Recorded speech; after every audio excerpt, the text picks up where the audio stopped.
Not just Bollywood. Even the Hollywood celebrities are upset since Donald Trump has been announced as the 45th president.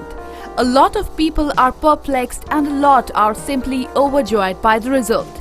However, do you know who's the most angry and upset? None other than Captain America. Taking to his Twitter, a devastated Chris Evans, aka Captain America of Marvel, stated his displeasure. He wrote, "This is an embarrassing night for America. We have let a hate-monger lead our great nation. We have let a bully set our course. I am devastated." Chris is not the only celebrity who has stated his displeasure over big win of Trump. Katy Perry, Ariana Grande, Madonna, Demi Lovato, Lady Gaga, J.K. Rowling and a lot more are shocked.